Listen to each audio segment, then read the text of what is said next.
कार्यक्रम के पुण्यार्चक हैं साधु सेवा ट्रस्ट।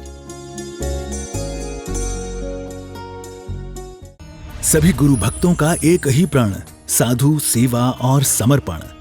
इसी भाव एवं भावना के साथ कार्य कर रहा है साधु सेवा ट्रस्ट। हम जानते हैं हमारे गुरुओं ने हमें इतना सब कुछ दिया, परंतु हमने अपने गुरुओं के लिए क्या किया, ये सवाल जरूर उठता है। देश के कई ऐसे प्रांत हैं जहां पर दिगंबर मुनियों को विहार करने में बहुत कठिनाई आती है। चौके वाले न मिलने पर विहार के दौरान आहार की व्यवस्था भी नहीं बन पाती।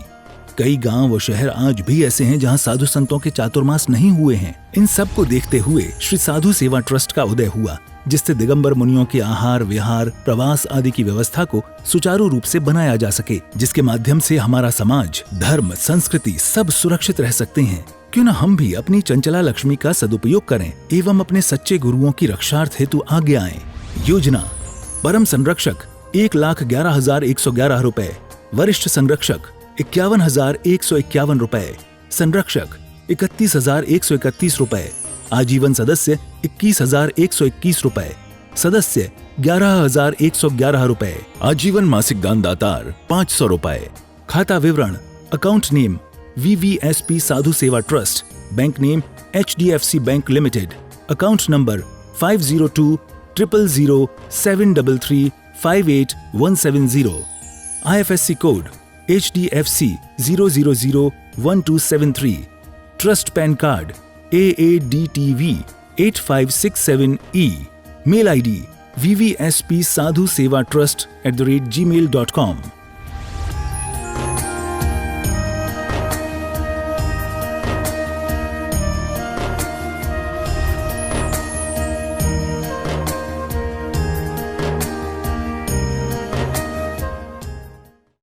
जिन्वर वसेन जेननी दिठम देविंद विंद वंदम वंदे तम सर्वदा शिरसा। नमो अरिहंताणम नमो सिद्धाणम नमो आयरियाणम नमो वज्रायाणम नमो लोये सव्वसाहूणम। जय बोलिए अंतिम तीर्थंकर विनायक श्री महावीर भगवान की, परम पुण्य भिक्षं ज्ञान उपयोगी आचार्य गुरुदेव श्री वसुनंदी जी मुनिराज की, अहिंसा में विश्व धर्म की, आत्म कल्याण के इच्छुक सभी धर्म प्रेमी पुण्य आत्मा एवं महानुभाव, हमारे आचार्यों ने जीवन जीने के लिए दो तरीके बताए हैं या दो कलाएं बताई हैं या दो रास्ते बताए हैं। जीवन दो प्रकार के हैं, एक साधु जीवन, संन्यास जीवन, या फिर दूसरा गृहस्थ जीवन। यह कहो या एक जो साधु साध्वी हैं वो अपना जीवन जैसे धर्म में जीते हैं, और जो गृहस्थ हैं अपने जीवन में कर्म के साथ अपना जीवन जीते हैं। हर व्यक्ति साधु बनना चाहता है, लेकिन साधु जीवन बड़ा कठिन है, सरल नहीं है, पग पग पर काटे हैं। अनुशासित जीवन है, संतुलित जीवन है। यहाँ पर तो दुख ही दुख हैं, दुखों को सहने में भी आनंद मनाना है। ऐसा ये मार्ग जो कठिन मार्ग है। अग्नि को खाना, लोहे के चनों को चबाना आसान है, मगर साधु बनना बड़ा मुश्किल काम है। इसलिए दूसरा मार्ग भी दिया है। हर व्यक्ति चाह रखता है कि मैं साधु बन जाऊं। किन्हीं किन्हीं की चाह रहती है बाल्यकाल में, कोई किशोर काल में, कोई युवा काल में, कोई प्रौढ़ काल में, कोई वृद्ध अवस्था में मन में इच्छा रहती है भैया सब छोड़ दें, बन जाए। या फिर कभी कभार गुस्से में भी ऐसा आता है कि सब दुनियादारी छोड़ करके साधु बन जाए, लेकिन बनते नहीं है, क्योंकि साधु बनना सरल नहीं है। फिर क्या करें? साधु बनने के लिए पुण्य भी चाहिए। इसलिए दो प्रकार का धर्म दिया है, श्रावक धर्म और साधु धर्म। साधु बनो, नहीं बन सकते तो फिर गृहस्थ जीवन आप जी सकते हो। हर किसी की सामर्थ्य साधु बनने की नहीं होती। गृहस्थ जीवन जीने के लिए, गृहस्थ जीवन कैसे जिए? तो गृहस्थ जीवन जीने के लिए भी बहुत सारी संहिताएं हैं, कुछ नियम हैं। लेकिन हम गृहस्थ जीवन को कैसे जिएं, ये एक बहुत बड़ा सवाल खड़ा रहता है। जैसे ही कोई लड़का या लड़की 18-20 साल की उम्र के होते हैं तो इर्द गिर्द के लोग माहौल बनाना शुरू कर देते हैं कि भैया अब तो तुम्हारी शादी होगी, अब तो गृहस्थी बसाने वाले हो। माता पिता के मन में भी एक चिंता लग जाती है कि भैया इसकी अब गृहस्थी बसा दो, क्योंकि उम्र हो गई है। अब सवाल ये खड़ा होता है कि हम गृहस्थ जीवन को जिएं कैसे, क्योंकि उन्होंने खेल कूद लिया है, पढ़ लिख लिए हैं, माता पिता के साथ रह करके उन्होंने सब काम कर लिए हैं, दोस्तों के साथ घूम लिए हैं, लेकिन गृहस्थ जीवन कैसे बिताना है वो ये नहीं जानते हैं। और गृहस्थ जीवन के लिए दो ही व्यक्ति हैं, एक पति और एक पत्नी। इन दोनों के माध्यम से गृहस्थी बसेगी। और गृहस्थी चलाने के लिए दो ही व्यक्ति हैं, बसाने के लिए भी दो ही व्यक्ति हैं, और इनको चलाना कैसा है, इसको बसाना कैसा है, ये कोई बताता भी नहीं है। कई लोग चिंतित रहते हैं, डरते हैं कि गृहस्थी को बसाएं कैसे, और इसके लिए कुछ लोगों ने किताबें भी लिखी हैं फैमिली प्लानिंग की, और उनको लोग पढ़ते हैं कि फैमिली प्लानिंग कैसे करें, गृहस्थी कैसे बसाएं। तो गृहस्थी बसाने के लिए भी हमारे आचार्यों ने कुछ उपाय बताए हैं कि गृहस्थ जीवन को कैसे जिए। तो गृहस्थ जीवन को जीने के लिए कुछ उपाय हैं, मात्र 4-5 उपाय हैं, ज़्यादा नहीं है। गृहस्थ जीवन को जीने के लिए सबसे पहला उपाय जो दिया है वो है अनुशासित जीवन जीना।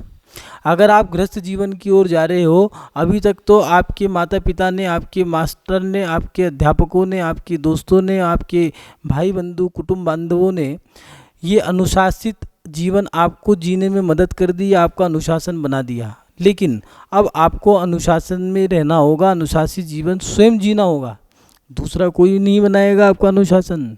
शादी करना बच्चों का खेल नहीं है, शादी कोई मजाक नहीं है, क्योंकि अगर आपने जागृति नहीं रखी, आपने गृहस्थी को सही तरीके से नहीं जिया, तो जीवन के एक पड़ाव पर आकर के आपको पछताना भी पड़ सकता है। इसलिए गृहस्थ जीवन को कैसे जिए, उस जीवन को जीने के लिए सबसे पहला जीवन है अनुशासन।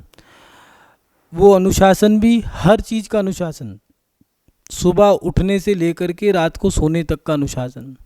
कई लोग सुबह उठने का कोई समय ही नहीं है, 6 बजे, 7 बजे, 8 बजे, 9 बजे, 10 बजे, 12 बजे, जब मन में आए तो उठे। सोने का भी कोई समय नहीं है, 9 बजे, 10 बजे, 11 बजे, 12 बजे, 2 बजे, कोई फ़ायदा नहीं है। और उससे क्या हुआ, शरीर टूटा टूटा सा रहता है, आँखों के नीचे डार्क सर्कल पड़ गए हैं, शरीर चेहरा बुझा बुझा सा है और बीमारियां लग गई हैं। इसलिए सोने से लेकर के उठने तक का आपको अनुशासन बनाना होगा। सुबह उठना कितने बजे है, ब्रह्म मुहूर्त 4 से 6 बजे का टाइम होता है, उस मुहूर्त में आपको उठना होगा। सुबह 4:30 बजे तक उठ जाओ, 5 बजे तक उठ जाओ, नहीं तो 5:15 5:30 तक तो उठना ही है। पहले की बूढ़ी महिलाएं 5:30 बजे, जितने बजे आप उठते हो, 9, 10, 11 बजे तक, उस समय तक तो उनका आधा दिन समाप्त हो जाया करता था। गांव की महिलाएं 4 बजे उठ करके 6 बजे तक तो घर को साफ़ कर देती हैं, घर के चबूतरे को साफ़ कर देती हैं, बाहर की सड़क को साफ़ कर देती हैं, रंगोली बना देती हैं, नहा धो करके तैयार होकर कपड़े साफ़ कर देती हैं, घर में खाना भी बनना शुरू हो जाता है जिस समय तक आप उठते हो। इसलिए बुजुर्ग लोग कहा करते थे और कहते भी हैं कि भैया दिन सूरज सर पे आ गया है, अब तो खड़े हो जाओ, दिन चढ़ गया है, अब तो खड़े हो जाओ। इसलिए सुबह उठने का टाइम निर्धारित हो। आपका जीवन जो है, गृहस्थ जीवन जीने जा रहे हो तो ये दूसरा जीवन शुरू हुआ है। पहला जीवन माता पिता के हाथ में था, दूसरा जीवन अब आपको उन्होंने पढ़ा लिखा कर, खिला पिला कर बड़ा कर दिया है, आपको जन्म दे दिया है, सारी व्यवस्थाएं आपको दे दी हैं, और सारी व्यवस्थाएं बना करके, सारी सुविधाएं आपको दे करके, सारी व्यवस्थाएं बना करके आपको खड़ा कर दिया है। अब अपना जीवन आपको स्वयं जीना होगा। इसलिए आपका हर चीज़ में, खाने पीने का भी, सुबह उठने का भी, सोने का भी, खाने पीने का भी संतुलन होना चाहिए। यहाँ पर आपको अनुशासन बनाना पड़ेगा। जब मन में आया तब खा लिया, भूख लगी रात को उठे 2 बजे खा गए, सुबह देखो तो खाना, दिन में देखो तो खाना, शाम को देखो तो खाना, और बार बार खाना तो बार बार जाना। इसलिए खाने का भी समय निर्धारित हो, अनुशासित हो। सुबह और शाम 2 टाइम खाना, बाकी 2 टाइम पानी, ऐसे 4 टाइम का भोजन तो आपको दिया है कि 2 टाइम भोजन 2 टाइम पानी, जिसमें फलाहार कर लिया या पानी पी लिया, जूस पी लिया, कोई दिक्कत नहीं। इसलिए इसका भी आपका अनुशासन होना चाहिए, सुबह उठने का, रात को सोने का, खाने का, पीने का, यहाँ तक कि चलने फिरने का भी अनुशासन आपको बनाना पड़ेगा। ऐसा नहीं है, जीवन है, गृहस्थ जीवन है, कोई छोटा मोटा जीवन नहीं है। आज के समय में कुछ लोग एक्सरसाइज करते हैं, योगा करते हैं, जिम करते हैं, भोजन की टेबल पे बैठे हैं तो शुरू कर दिया। अब भैया भोजन कर रहे हो या जिम कर रहे हो, योगा कर रहे हो, योगा के समय पे योगा करनी है। कुछ लोग पूरी ज़िंदगी ऐसे करते रहते हैं, जब बात करो तो ऐसे, हाथ देखो तो उनके हाथ बस ऐसे ही चलते रहेंगे। जिन योगा करी थी बर्बादी हो गए बेचारे। तो योगा करने का भी समय है, जिम करने का भी समय है, चलने का, दौड़ने का, घूमने का, हर चीज़ का एक समय है। ज़्यादा घूमने से खर्चा ज़्यादा हो जाएगा और ज़्यादा खर्चा होने से आपके गृहस्थ जीवन में बट्टा लग सकता है। इसलिए हर चीज़ का एक अनुशासन होना जरूरी है। दूसरी बात, सही समय पर सही कार्य करें। सही समय क्या है? आपने गृहस्थ जीवन अगर शुरू कर दिया है, शादी कर ली है, तो हर चीज़ को आपको सही समय पे करना होगा। कुछ लोग शादी को सही समय पर नहीं करते। अरे संन्यास जीवन जीना है तो कोई बात नहीं भैया, आप संन्यास जीवन धारण कर लो, लेकिन ये भी याद रखना, अगर साधु बनना है तो साधु बनने के लिए भी आपको संतुलित जीवन जीना होगा, क्योंकि साधु बनने की भी एक उम्र है और शादी करनी है तो उसकी भी उम्र है। अब वो उम्र निकल गई तो फिर आपको पछताना पड़ेगा। इसलिए साधु जीवन हो या गृहस्थ जीवन हो, सही समय पे आपको सही क्रिया करनी पड़ेगी। जैसे शादी करने की भी एक उम्र है। 18 साल की उम्र में माता पिता पहले लड़की 18 साल की हो गई, रिश्ता देखना शुरू कर दिया करते थे। माता पिता को चक्कर आने शुरू हो जाते थे अगर लड़की की 20 साल तक शादी नहीं होती थी। इसलिए शादी की एक उम्र है, 18 से लेकर के 22 साल तक पहला पड़ाव, 23 साल से लेकर के 25 या 26 साल तक का दूसरा पड़ाव होता है। फिर 27 से 26 साल के बाद का जो समय होता है वो गैप होता है। फिर तीसरा पड़ाव आता है 28 से लेकर 32 साल तक की उम्र का।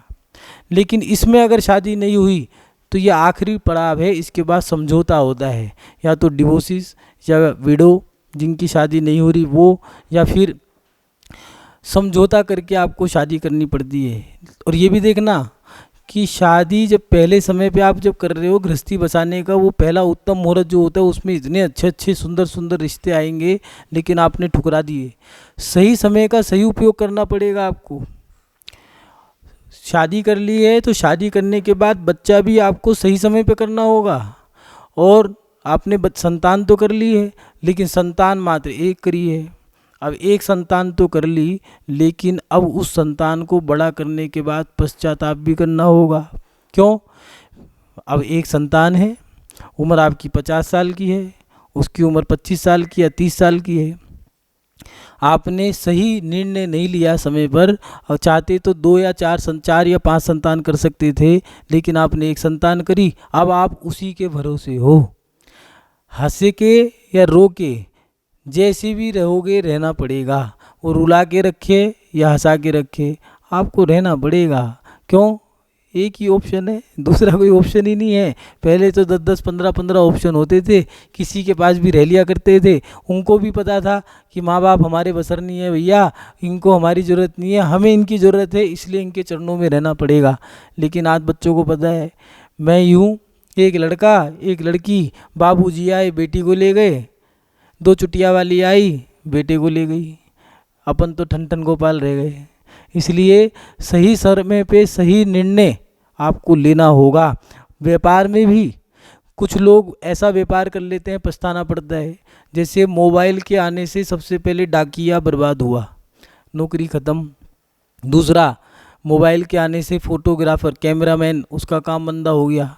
तो ऐसे काम, व्यापार भी अभी आज के समय में इसका स्कोप है, लेकिन आने वाले समय में इसका स्कोप रहेगा या नहीं रहेगा, इसका काम, ये काम रहेगा या नहीं रहेगा, इसका लोगों में जुनून जो आज है वो रहेगा नहीं रहेगा। मान लो एक समय कीपैड मोबाइल चलते थे, उसके बाद स्क्रीन टच आ गई।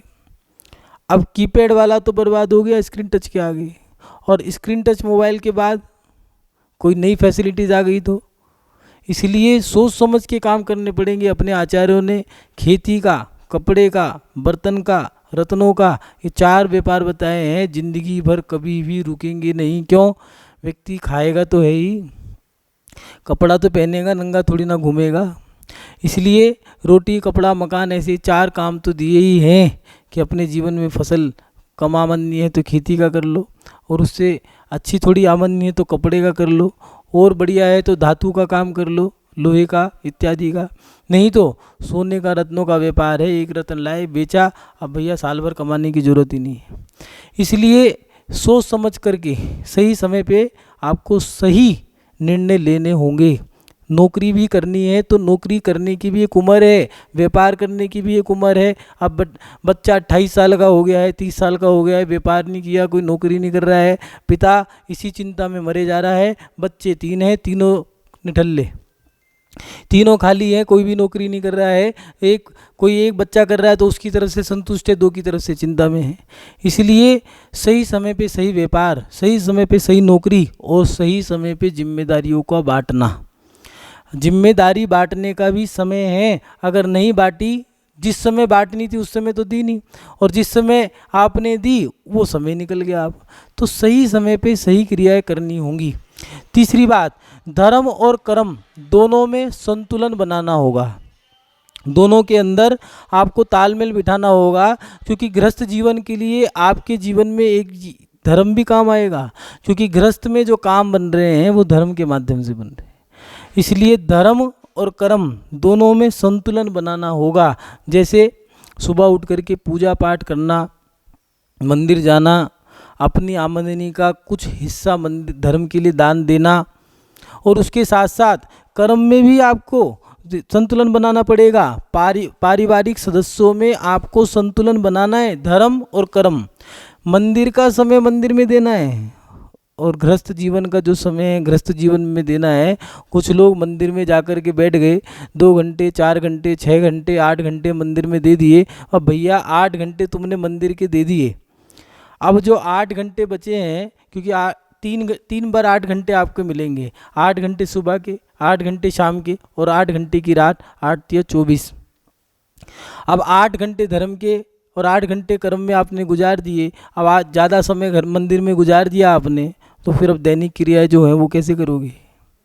इसलिए धर्म का समय धर्म में देना है, कर्म का समय कर्म में देना है। जो बच्चों का समय था, माता पिता का समय था, पत्नी का समय था, जो अपने कुटुंब परिवार को, रिश्तेदारों को जो समय देना था, वो समय भी अगर आप धर्म में दे दोगे तो रिश्तेदारी टूट जाएगी, कुटुंब परिवार आपसे, वो जो सदस्य हैं वो आपसे रूठ जाएंगे। बच्चों में एक तनाव पैदा हो जाएगा कि माता पिता हमें नहीं चाहते। माता पिता में एक सवाल खड़ा हो सकता है कि बच्चे हमें समय नहीं देते, अब बच्चों में हमारी कोई इज्जत नहीं रही। इसलिए जितना समय धर्म का है उतना समय धर्म को देना है, और जो समय धर्म का नहीं है वो अगर नहीं दिया, जो समय धर्म का नहीं है वो दे दिया तो परेशानी, और जो है वो नहीं दिया तो परेशानी। क्यों? अगर धर्म का समय कर्म में लगा दिया, मान लो कोई शादी का कार्ड आया, चलो आज एक काम करते हैं, मंदिर की टाल, मंदिर कैंसिल, क्यों? शादी में जाना है। तो भैया शादी का समय है, शादी में जाना है, कोई बात नहीं जाओ, लेकिन मंदिर की आप कटौती नहीं कर सकते। क्यों? क्योंकि जो वो कार्ड आया है वो कार्ड आपको आपके पुण्य से मिला है, नहीं तो शादी में जाने के लिए भी पुण्य चाहिए। कहाँ है नए कपड़े, कहाँ है वो करोड़पति के आने की जो व्यवस्था है, कैसे बनी? इसलिए वो जो पुण्य है, गृहस्थी चलाने के लिए जो पुण्य चाहिए, वो मंदिर भगवान की पूजा पाठ, दान, त्याग, तप, साधना से मिलेगा। इसलिए धर्म और कर्म दोनों में संतुलन बनाना होगा। और उसके साथ साथ अंतिम पड़ाव जो है, अपनी गृहस्थी को सही समय पे सही व्यक्ति को सौंपना। गृहस्थ जीवन को अगर सही तरीके से जीना है तो आपने बाल्यकाल खेल कूद के गुजार लिया, किशोर काल पढ़ लिख के गुजार लिया, युवा काल में, युवावस्था में आपने शादी कर ली है। उसके बाद एक अवस्था आती है गण पोषण काल, उस समय में बच्चे किए जाते हैं, घर की गृहस्थी को बढ़ाया जाता है। उस गृहस्थी को बढ़ाने के बाद एक आता है जिम्मेदारी का काल। वो आपको जिम्मेदारियां आपके ऊपर हैं, उन जिम्मेदारियों को पूरा करना है। जिन संतान को जन्म दिया है उन संतान की अच्छी परवरिश, अच्छे संस्कार देना, उनको अच्छे से पढ़ा लिखा करके बड़ा करना, उनकी शादी कर देना और शादी के बाद उन्हें जिम्मेदारी सौंप देना, ये आपकी एक व्यवस्था है। और जब ये सारी व्यवस्थाएं पूरी हो जाएं तो 50 साल का जब समय बीत गया है, आपने सही समय पे शादी कर ली है, तो 45-50 साल में फ्री हो गए। जिनकी शादी 35-40 साल में, उनके लिए नहीं कह रहे हैं, ये उनके लिए कह रहे हैं जिनकी शादी 20 से लेकर के 25 साल की उम्र में हुए हैं, तो उनके माता पिता 45 साल की उम्र में, नहीं तो 57-58 साल की उम्र में फ्री हो जाएंगे। तो 50 साल में 47-48 साल की उम्र में फ्री हो जाएंगे और 50 साल की उम्र में वो अपने बारे में अब सोच सकते हैं। तो गृहस्थों के जीवन में एक पगड़ी की रस्म होती है। तो कुछ लोग मरने के बाद करते हैं, कुछ लोग जीते जी करते हैं। जो लोभी होते हैं वो उसको कहते हैं वसीयत, सरकार की भाषा में कहें तो वो वसीयत जीते जी लिखवाते हैं कि भैया मैं सबको बांट रहा हूँ, सबके हिस्से कर दिए हैं, अब मैं मरण भी कर दूँ तो कोई बात नहीं। तो वो पगड़ी की रस्म जीते जी हुआ करती थी कि भैया अब इसको मैंने मुखिया बना दिया, अब तुम गृहस्थी संभालो, अब मैं चला कहाँ, योग धारण करने के लिए। लेकिन वो गृहस्थी भी सही हाथों में दे रहे हो या नहीं दे रहे हो? कहीं ऐसा तो नहीं हाड़ गोड़ घिस गए हैं, हड्डियाँ घिस गई हैं, बच्चे भी कह रहे हैं चले जाओ, लेकिन अपन तो रिटायर्ड हो गए हैं, रिटायर होने के बाद किराने की दुकान खोल ली, उस पर बैठे हैं, नहीं तो बेटे की दुकान है, उस पर दुकान पे चौकीदार बन के बैठे हैं। तो भैया वो गलत है। गृहस्थ जीवन को अगर आनंद से जीना है तो ये सूत्र हैं। पहला सूत्र जो बताया अनुशासित जीवन, फिर दूसरा सही समय पे सही निर्णय लेना, और उसके साथ साथ धर्म और कर्म दोनों में संतुलन बनाना, और जो अंतिम पड़ाव है वो अंतिम ही पड़ाव है। अंत समय में अपने जीवन में आपको सही समय पे जिम्मेदारियां सौंप करके, और उसके साथ साथ अपनी गृहस्थी भी आपको सौंपनी पड़ेगी। एक महात्मा जी से एक युवा ने एक बात पूछी कि महात्मा जी गृहस्थ जीवन को कैसे जीना चाहिए, और अगर मैं महात्मा बन जाऊं तो कैसे जीना चाहिए। तो महात्मा जी यात्रा कर रहे थे, उन्होंने कहा आज थोड़ी ना उपाय मिलेगा, ठहरो, एक बार में एक सवाल आज पूछा आज ही जवाब मिल जाए ऐसी थोड़ी ना होता है, समय लगता है, थोड़े दिन रुको पता लगेगा। महात्मा जी के पास रुक गया। महात्मा जी यात्रा कर रहे थे, पहाड़ पे चढ़ रहे थे, तो उन्होंने कहा चलो साथ चलते हैं, वो भी साथ हो गया। महात्मा जी पहाड़ पे चढ़ने लगे, आवाज़ आई महात्मा जी दर्शन दे दो, मुझे दर्शन करने आपके। तो महात्मा जी ने दर्शन दे दिए। अब महात्मा जी दर्शन दे करके फिर ऊपर चढ़े, फिर आवाज़ आई महात्मा जी मेरे मित्र ने दर्शन नहीं करे, उसको भी दर्शन दे दो। महात्मा जी आधा पहाड़ चढ़ चुके थे, महात्मा जी नीचे उतरे, फिर दर्शन दे करके ऊपर चढ़ गए। अब की बार चोटी तक पहुंचने वाले थे, फिर आवाज़ आई महात्मा जी आपसे कोई विचार विमर्श करना था, वो तो रह ही गया, कृपा करके थोड़ा कष्ट और कर दो, कृपा कर दीजिए। तो महात्मा जी फिर नीचे उतर के आए। वो युवा कहने लगा किस पागल के पास आ गया मैं, महात्मा जी ये क्या है, कोई बात नहीं। दर्शन दिए, दर्शन देने के बाद विचार विमर्श किया, दर्शन करे, पहाड़ पे जा कर के फिर घर पहुँचे। घर जा कर के थके हुए थे, पत्नी ने दूध ला के दिया, नाश्ता करने को रखा, नाश्ता कर लिया, जब दूध पीने लगे तो महात्मा जी तो दूध पर गड़बड़ करके पी गए, लेकिन जो वो युवा था उसने दूध थूक दिया। क्यों? जो वो महात्मा जी की पत्नी थी उसने दूध में बूरा की जगह नमक डाल दिया था।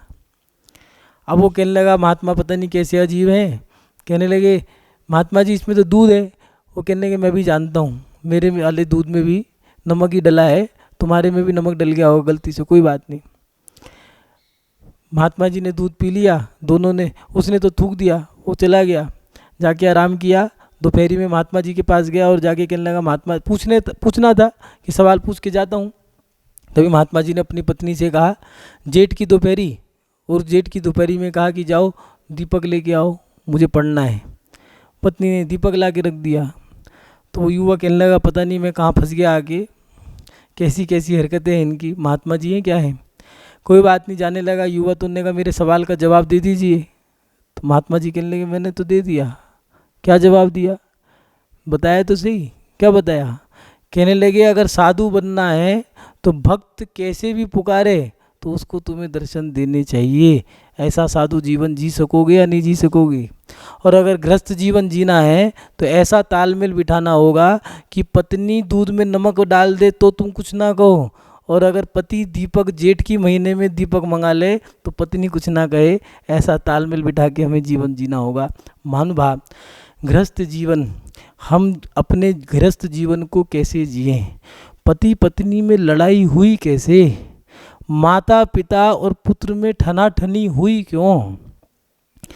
गृहस्थ जीवन में उतार चढ़ाव तो आते हैं, लेकिन घर वालों के बीच में प्रेम मोहब्बत कम कैसे हुई? कहीं ना कहीं हमने जीने के तरीकों को बदल दिया है।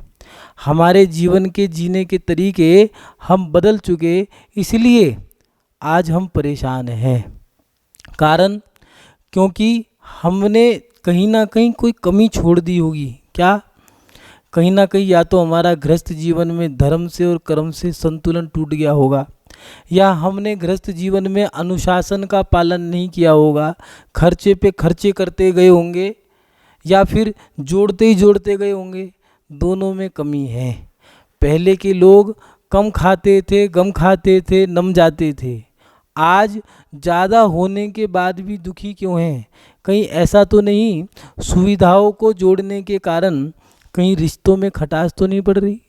कहीं ऐसा तो नहीं मकान को सजाने के चक्कर में, लोगों को दिखाने के चक्कर में हम परेशान तो नहीं हैं? कहीं ऐसा तो नहीं दिखावे के जीवन के कारण हम अंदर से दुखी हों, बाहर से लोगों को स्माइल करके दिखा रहे हो हंस के?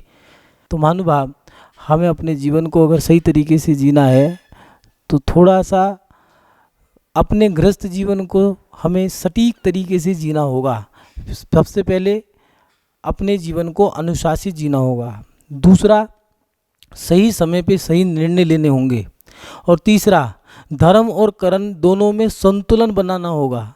और सबसे अंतिम पड़ाव, अपना आत्मकल्याण अगर हमें करना है तो उस आत्मकल्याण के लिए अंत समय में हमें गृहस्थी सही हाथ में सौंप करके अपना गृहस्थी जीवन समाप्त करके धर्म में जीवन जीना होगा। माने अपना भी आत्मकल्याण करना है।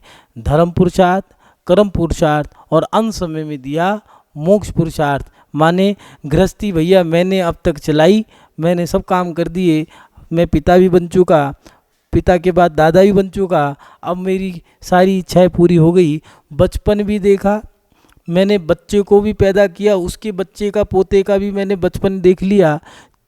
अब क्या करूं? अब भैया संन्यास जीवन जीना है, मोक्ष मार्ग पे आगे बढ़ कर के अपनी आत्मा का कल्याण करना है। महानुभाव, आप सभी अपने जीवन में मोक्ष मार्ग पे भी आगे बढ़ें। गृहस्थी को सही तरीके से अगर जियोगे तो आपको अंदर से आनंद आएगा। और अगर गृहस्थ जीवन में आप कोई गलत काम करते हो तो ये भी याद रखना, अगर आपकी गृहस्थी जो आपने बसाई है, उस गृहस्थी में आपके माध्यम से आपकी पत्नी, आपके बच्चे या आपका परिवार दुखी है तो उसका दोष आपको लगेगा। क्यों? क्योंकि आपने गृहस्थी बसाई है, उसके नियम कायदे कानून नहीं बनाए, इसलिए उसका भुगतान भी आपको करना होगा। तो गृहस्थ जीवन, दो जीवन है, साधु जीवन और गृहस्थ जीवन, दोनों ही कठिन है। आचार्य श्री विद्यानंद जी कहा करते थे, साधु का जीवन क्या है, साधु को तो धर्म ही धर्म करना है, लेकिन जीवन तो कठिन गृहस्थ का है।